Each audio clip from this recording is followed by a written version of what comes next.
¿Cómo me defino? Bueno, yo creo que fundamentalmente cubana y muy nostálgica de mi ciudad. Yo viví 25 años fuera de Cuba y una de las cosas que más me golpeaba era la nostalgia que yo sentía de mi ciudad, fundamentalmente. Soy muy habanera y La Habana me duele mucho incluso. Soy una persona que crecí afortunadamente con unos padres muy comprensivos, personas muy abiertas, que me dejaron ser yo misma. Soy una persona realmente que crecí en una casa rodeada de arte y yo creo que eso es lo que más me gusta, pero sobre todo lo que más me conforta. Y también soy muy consciente de quién soy, de mi orientación sexual.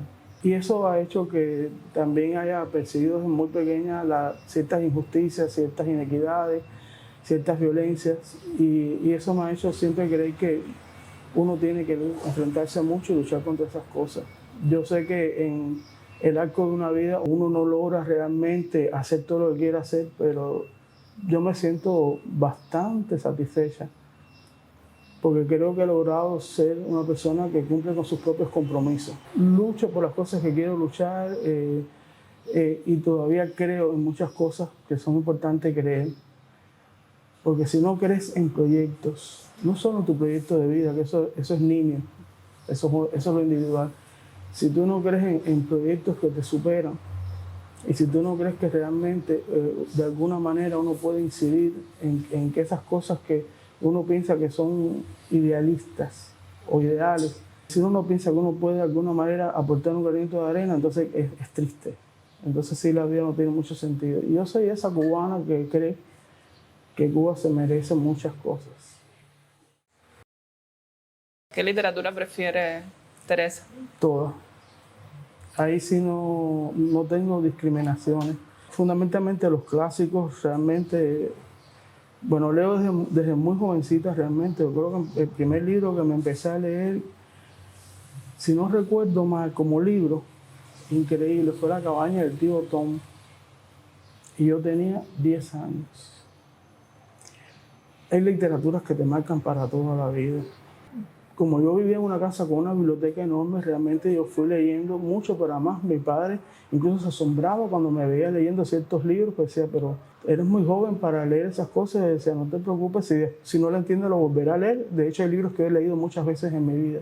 Me gusta toda la literatura, desde los clásicos españoles, franceses, latinoamericanos, ingleses, norteamericanos, no sé, japoneses. Yuko Mishima, por ejemplo, es un escritor que yo leí siendo muy joven y también fue impactante.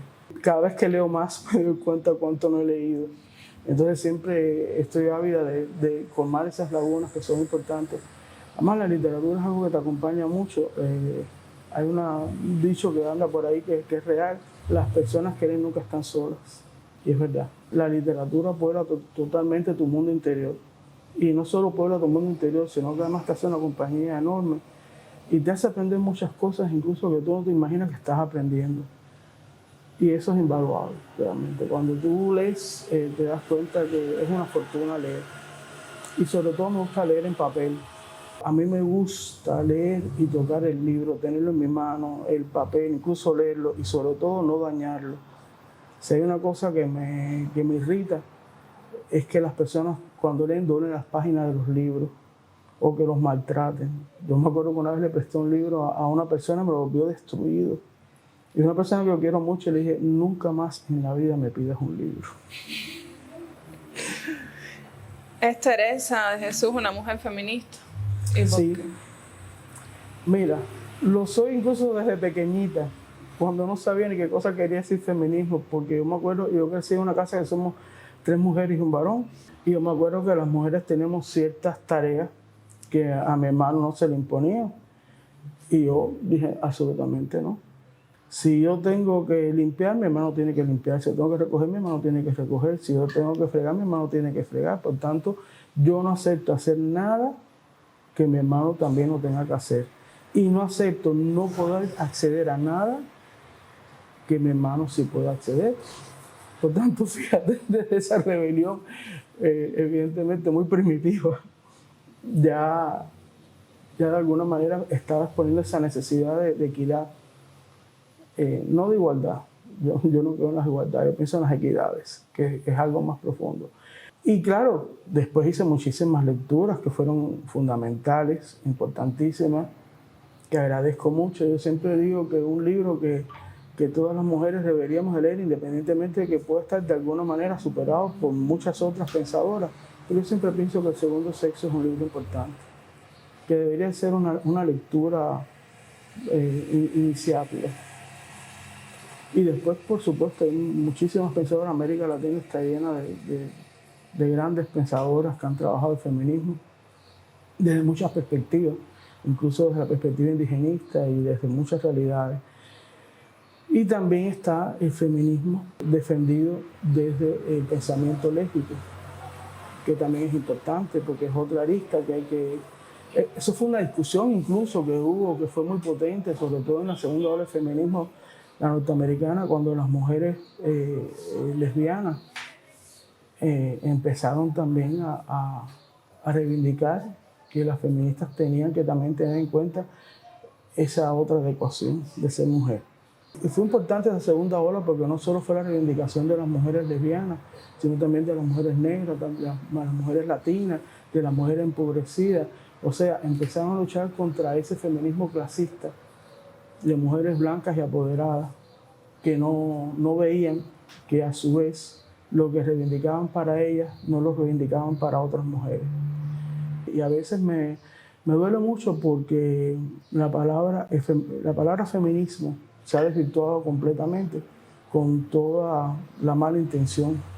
Cuando una persona te dice, no, es que ser feminista es ser machista, es como ser machista, primero te ofende la comparación porque no hay lugar. Y segundo, te das cuenta no solo de la gran ignorancia que puede haber detrás de esas palabras, sino también muchas veces la mala intención. El feminismo es una corriente, es una filosofía, es una manera de estar en la vida, es una reivindicación para todos, no solo para las mujeres, sino también para los hombres. El machismo es otra cosa. El machismo es una actitud sexista, es una actitud violenta, de dominación. Entonces hay que estar siempre muy atentos. Yo siempre digo que las palabras son necesarias, pero que las palabras hay que saber usar y hay que cuidarlas. El lenguaje es fundamental. El lenguaje no solo porque sea la cuestión material del pensamiento, no solo porque materializa el pensamiento, sino porque el lenguaje define cosas, nombra cosas, por tanto las pone a la vista. Y eso es fundamental, eso es importante con la lengua. Yo amo particularmente mi formación como filóloga y creo que trato todo el tiempo de hacer un buen uso de mi lenguaje y sobre todo de mi idioma, que es precioso. El español es una lengua riquísima y es una pena lo mal que la usan. Yo tengo que hacer una crítica de lo mal que usan la lengua los comunicadores, de lo mal que se usa la lengua muchas veces en periodismo. Y eso es una pena tremenda, porque empobreces una cultura, empobreces una idiosincrasia, empobreces un país cuando usas mal tu lengua. Y sobre todo es triste porque hay un momento que tú no quieres escuchar esas noticias o tú no quieres leer lo que están escribiendo porque realmente te hace un cortocircuito. Eso del lenguaje inclusivo, a mí me da mucha gracia porque las personas que te dicen no, porque el lenguaje inclusivo daña la lengua. Mira, la lengua es un organismo vivo. Quiere decir que como organismo vivo se desarrolla y muta y cambia. Por tanto, no es que lo dañe, es que simplemente tú vas adecuando la lengua también a ciertas cosas que van apareciendo. Cuando tú descubres algo, por ejemplo, y ese algo no tenía nombre, tú tienes que crear un neologismo, una palabra.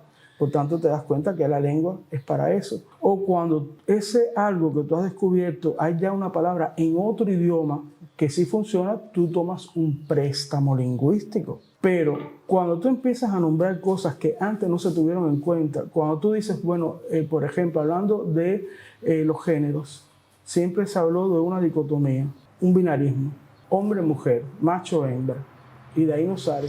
Cuando tú empiezas a hacer todo un estudio, te das cuenta que el género es una construcción histórica, ideológica, política, social, que responde a intereses, que responde a dominaciones, que responde al poder. Y tú te das cuenta que el género no es esa cosa estática. Cuando tú te das cuenta que realmente el género tiene una cantidad de matices enormes y que el género, si tú trazas una línea donde empieza en A y termina en Z, en todo ese recorrido, tú vas a ver muchas manifestaciones o muchas posibilidades de expresar un género.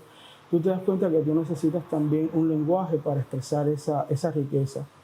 Pero además, yo decía antes, el verbo es muy importante. Lo que no se nombra no existe.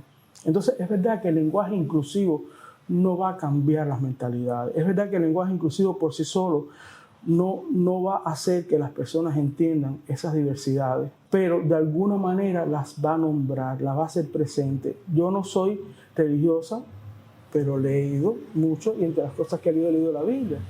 Y cuando usted abre la Biblia, lo primero que dice en el principio era el verbo. Lo que te está diciendo cuán importante es la palabra. Y es así, tú tienes que dominar palabras, tú tienes que poder nombrar realidades.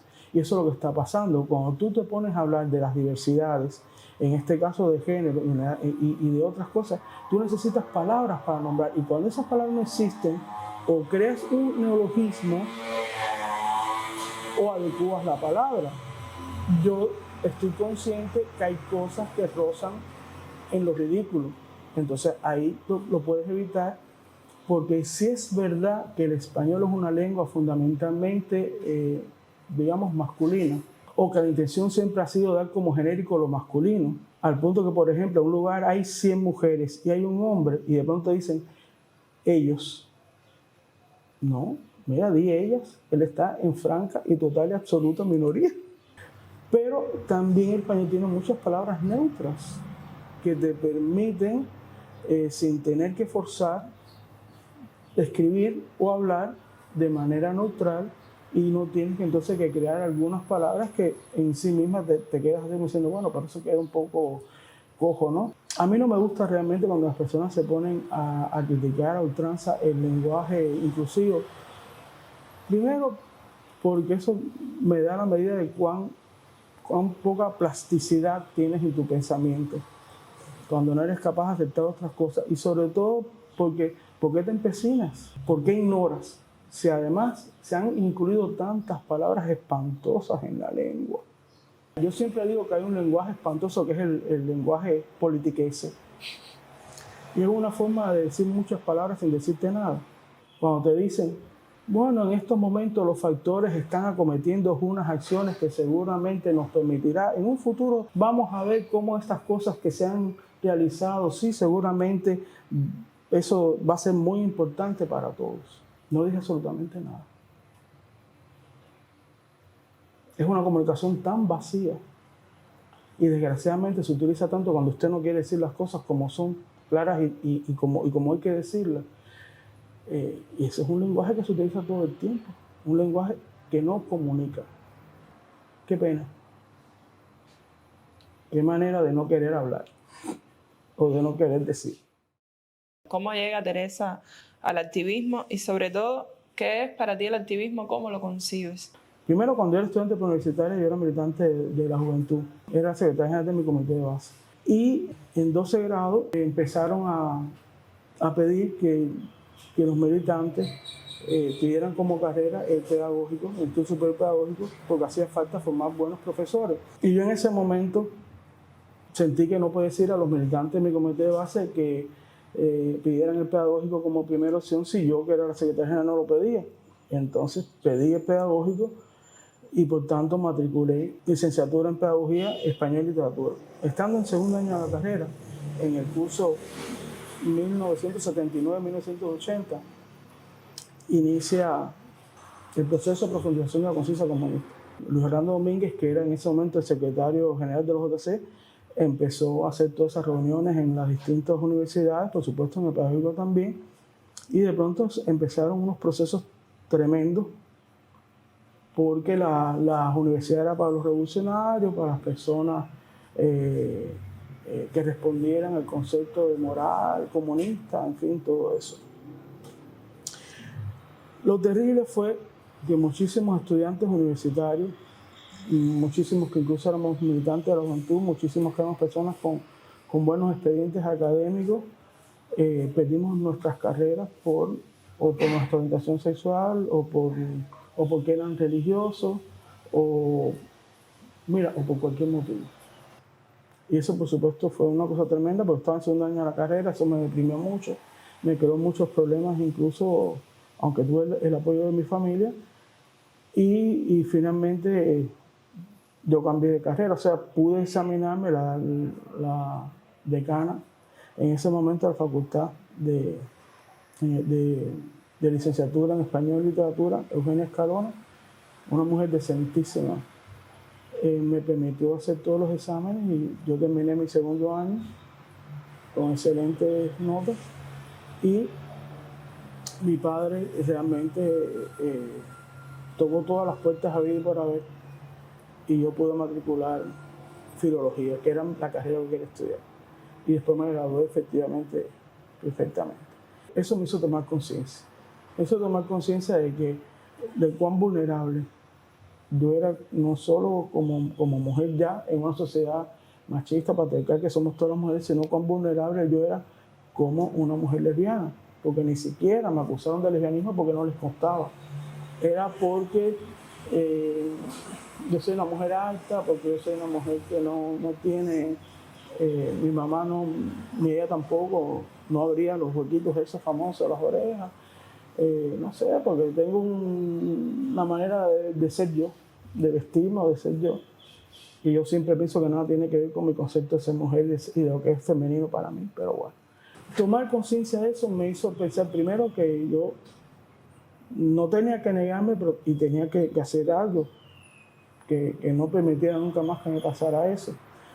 Pero claro, yo necesitaba estudiar esa otra carrera, graduarme y no tener más dificultades. Pero cuando estaba, creo que ya estaba como en cuarto año de la carrera, aquí se abre la Escuela Internacional de Nuevo Cine Latinoamericano. Y en ese primer grupo de estudiantes que viene una muchacha chicana, Graciela Sánchez, lesbiana, y amistades mías le dicen que me busquen, porque conocí a una persona de su edad, una persona que además era lesbiana y esas cosas, y Graciela, hicimos amistad, y Graciela un día me dice, yo ya voy a hacer mi tesis y voy a hacer un documental sobre la homofobia. Y yo le dije, ¿tú estás seguro que tú puedes hacer un documental sobre la homofobia? Me dijo, bueno, yo pedí permiso en la escuela y me dijeron que sí. Y efectivamente es un documental que se estrenó, no sé, en el 80 y algo, que el título es No porque lo diga Fidel Castro. Es una serie de entrevistas que ella le hace a personas homosexuales y a personas por la calle. Y ella me pide que yo fuera la persona que está siendo entrevistada todo el tiempo y que está conversando. Yo le dije que sí, pero que yo no quería que se me viera, porque a mí me había pasado ya eso, porque me tenía que graduar, yo estaba ya, creo que empezando el quinto año de la carrera, y que además que yo no quería, que todavía en Cuba había mucha homofobia institucional, estatal, de todo tipo, y social, y que yo no, y a mí no importa, lo hacemos a contraluz. Y efectivamente se hizo el documental y se estrenó. Cuando se estrenó yo no estaba en Cuba ya. Yo lo vi después, que cómo vería, si cualquiera que me conociera sabía que era yo. Mi voz es inconfundible, mi manera de expresarme también es inconfundible, no obstante yo fuera muy joven. Y es el primer documental que se hace en Cuba, post-revolución, donde se está hablando de la homofobia. Y eso me hizo tomar mucha conciencia, porque de alguna manera ya era hablar del asunto y de qué significaba y esas cosas. Pero yo en el 87, ya estaba graduada, ya había terminado mi servicio social, yo en el 87 gano, me presento un concurso para enseñantes de lengua española en universidades extranjeras, y yo gano. Yo gano y me voy. Me fui para Italia, donde fui profesora durante 25 años. Y estando en Italia, empiezo también a hacer activismo con la Asociación Italia-Cuba, de la ciudad donde yo vivía, el círculo de la ciudad donde yo vivía. Y también empiezo a frecuentar a Chigay, a Chiléfica, eran círculos de activistas gay y lesbianas. Y, o sea, la mayor parte del activismo que yo he hecho en mi vida lo hice durante mis 25 años de profesora en Italia, mientras trabajaba en la Universidad de Sassari. Cuando yo decido regresar, empiezo a trabajar en el CNSX, en la editorial, y un buen día sea Mariela como directora del CNSX, que Ada Alfonso, la doctora de Alfonso, que ha atendido mucho la cuestión de mujeres lesbianas y personas transexuales, me dicen que por qué yo no llevo la coordinación de grupos de mujeres lesbianas. En ese momento había 4 grupos nada más en todo el país. Y yo me asombré mucho, porque bueno, es que yo toda la vida he ejercido como profesora o como traductora o bueno, editando libros, pero nunca he coordinado un grupo realmente de mujeres lesbianas. Y la autora me dijo, Alfonso me dijo, no, pero yo te acompaño en el... Y efectivamente ahí empecé y actualmente hemos logrado que los grupos estén en todo el país. Para mí fue un aprendizaje enorme. No solo porque empecé a hacer otro tipo de activismo, que era ya el activismo específico del contacto con las mujeres lesbianas y bisexuales, sus realidades, sus problemas, en las circunstancias reales de cada una de ellas, sino que además fue un aprendizaje para mí, para darme cuenta de la dimensión de ese problema.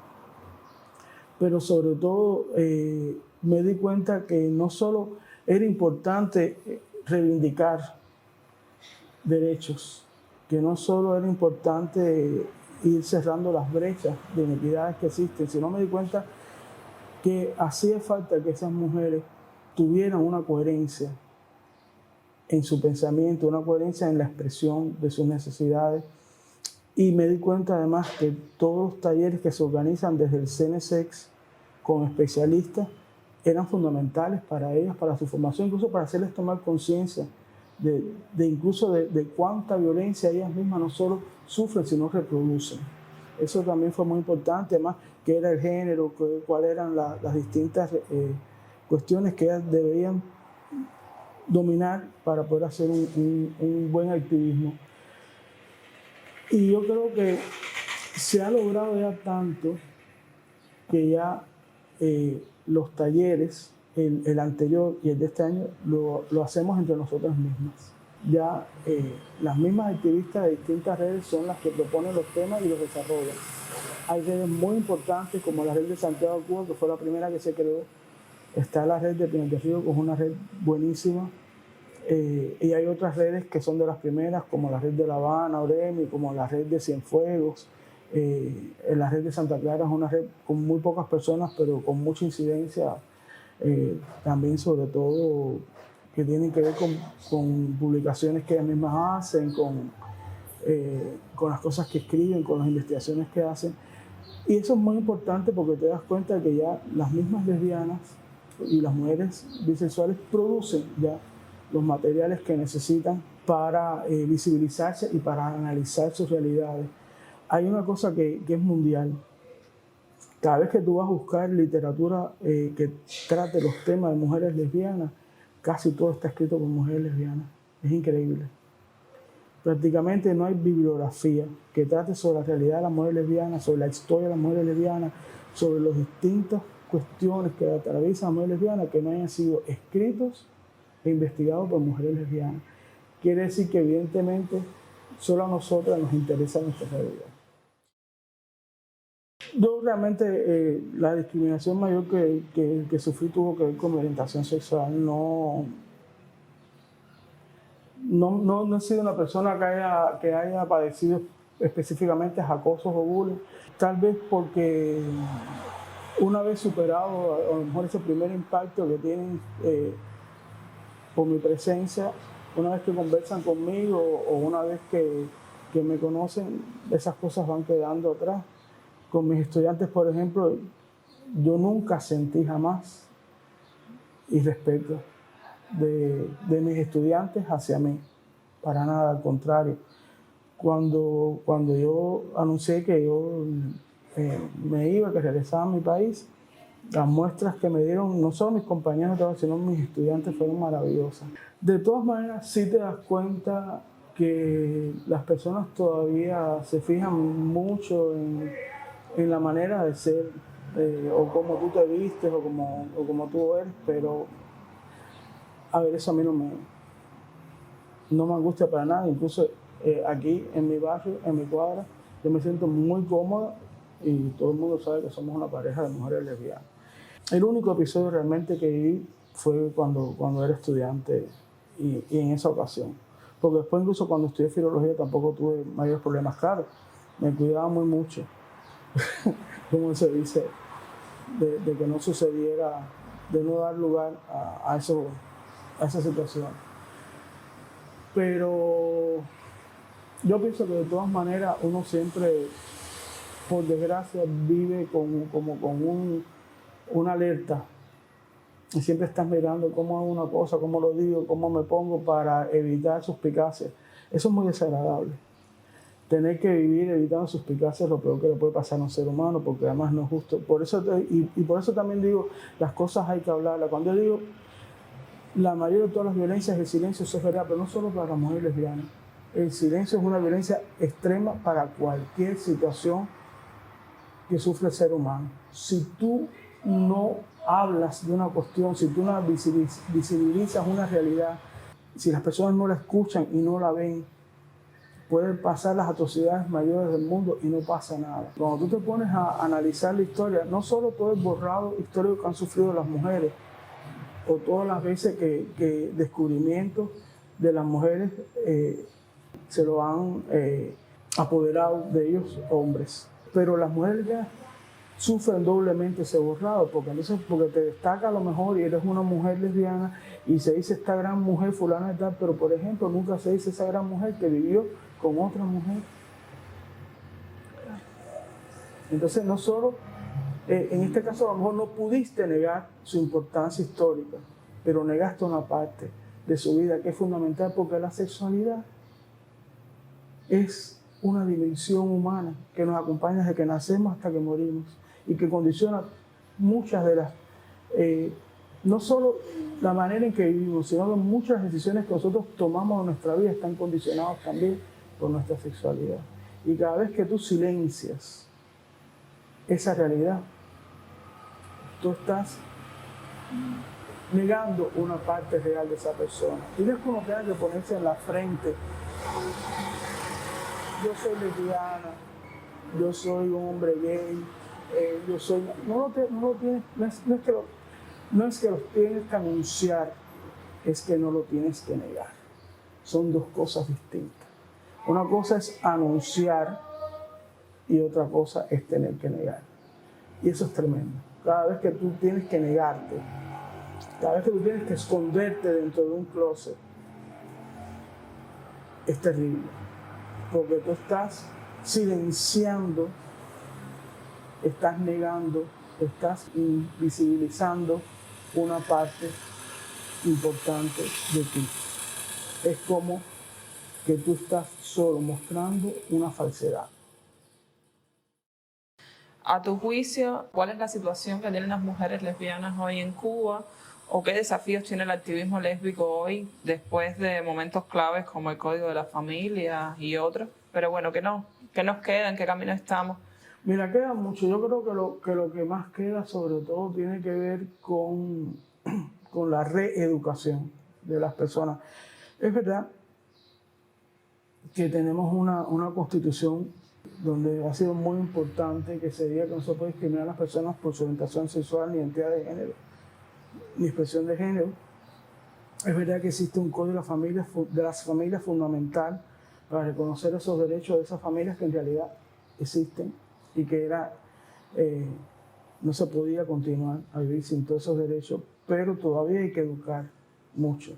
Todavía hay que educar, por ejemplo, que en las escuelas no sea motivo de burla o de extrañeza o de acoso que una niña o un niño diga que tiene dos mamás o dos papás. Todavía hay que educar que no se vea como una aberración a nivel de imaginario que dos personas del mismo género se amen.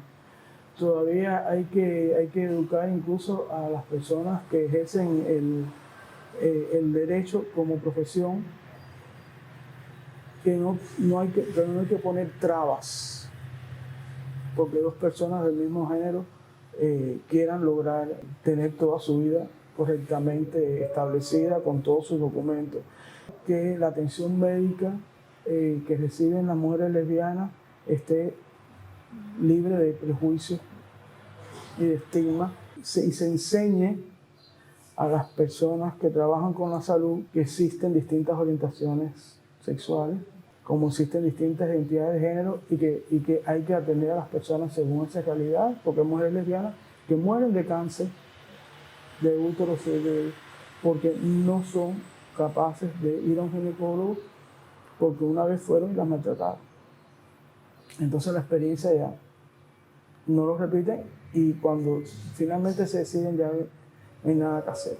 Entonces todavía hay que lograr que la representación de las mujeres lesbianas en los distintos espacios se haga de manera natural y sin estereotipos. No quiere decir que no existan muchos tipos de mujeres lesbianas, no quiere decir que no existan mujeres lesbianas que se construyen siguiendo un modelo más masculinizado, u otras que se construyen siguiendo un modelo más con lo femenino hegemónico, otras que se construyen en una tierra sin nadie. En ese espacio sí que dejas sin extremos.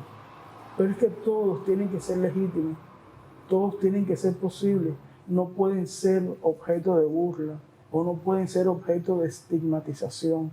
Eso todavía hay que lograrlo, pero hay que lograr literatura científica. ¿De qué se enferman las mujeres lesbianas? ¿De qué mueren? ¿Cómo es su sexualidad realmente?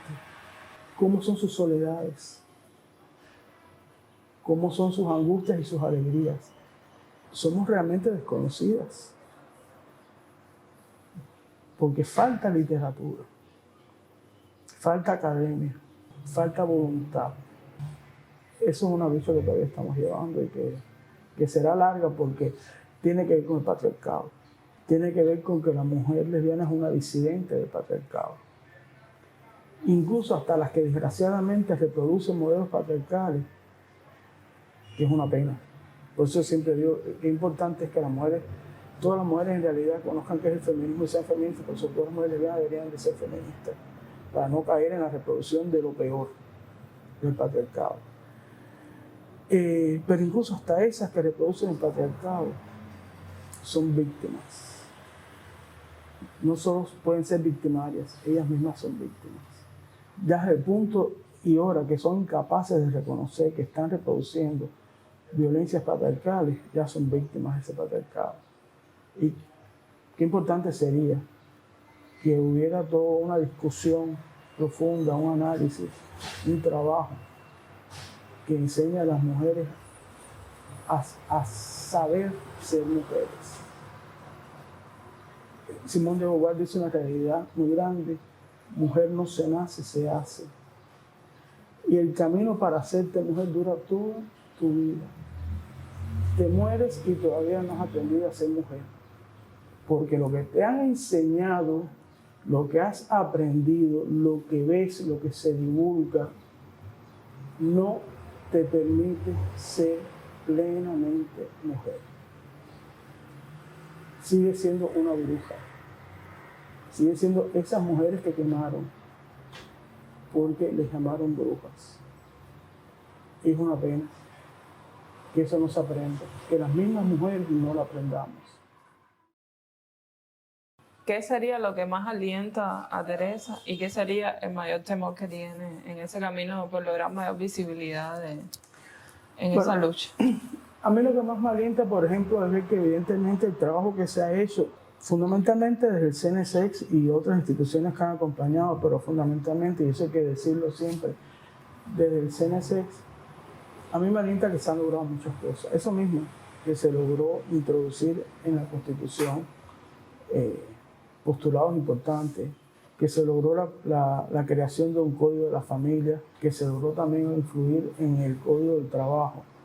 Eso me alienta porque evidentemente eso es incidencia política. Eso es lograr llegar hasta las políticas públicas. que son fundamentales y que todavía hay muchas políticas públicas pendientes.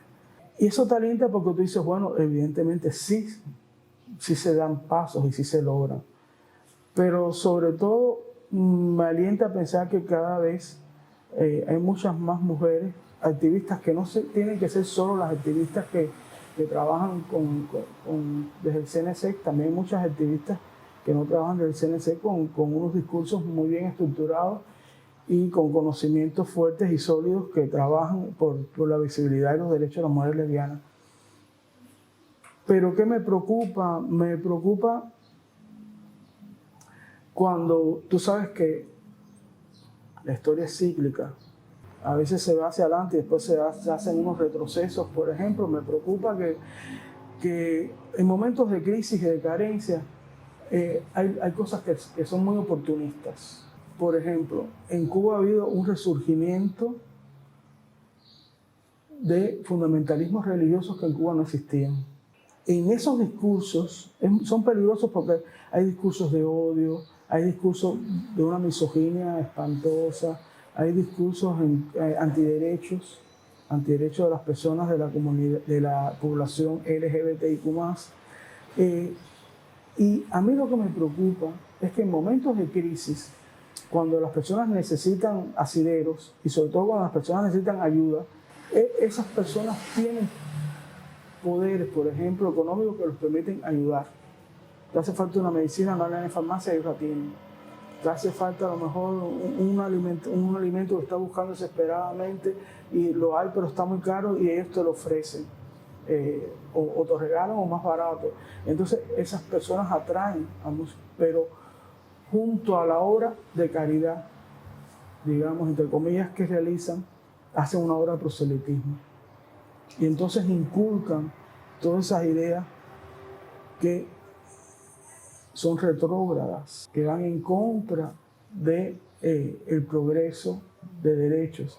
Y me preocupa que evidentemente ahora mismo hay una población bastante grande que está bajo la influencia de esas corrientes. Me preocupa que muchos de los jóvenes sus proyectos los ven fuera de nuestra frontera, sus proyectos de vida, y me preocupa que algunos jóvenes, no todos, porque hay jóvenes maravillosos, pero que algunos jóvenes se dejen influenciar por esos otros tipos de mensajes que solo fomentan violencia. Y claro, cuando hay violencia, los primeros perjudicados son los grupos más vulnerables. Y evidentemente las mujeres lesbianas son grupos vulnerables. ¿Qué le diría, Teresa, a una mujer cualquiera, una joven que se esté descubriendo y se descubra como mujer lesbiana y quiera luchar por sus derechos? Que no tenga miedo.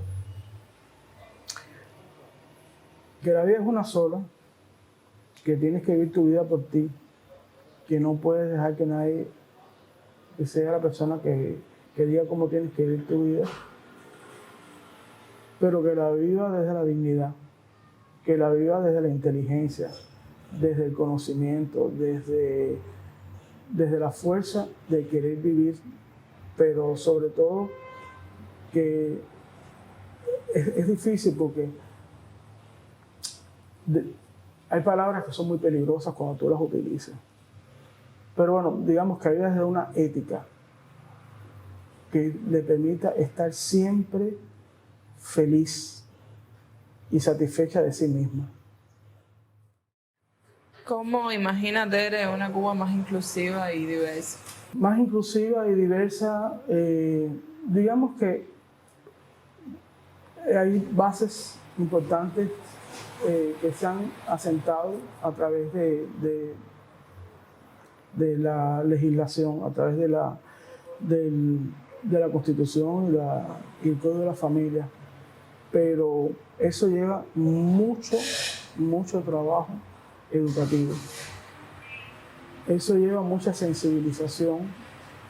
Eso lleva despertar empatías. Eso lleva desmontar preconceptos, desmontar prejuicios. Y eso solo se logra realmente educando a los seres humanos desde pequeños en el conocimiento real de lo que es ser un ser humano, con sus capacidades realmente basadas en comprensión, conocimiento, empatía, sentido de responsabilidad, amor.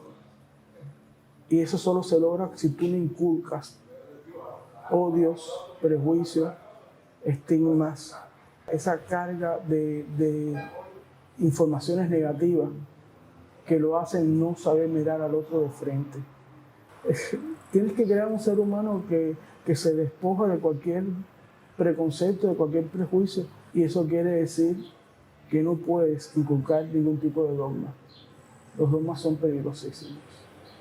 Y las personas tienen que tener la fuerza de la libertad del pensamiento, la fuerza de la comprensión. Y eso hay que enseñarlo.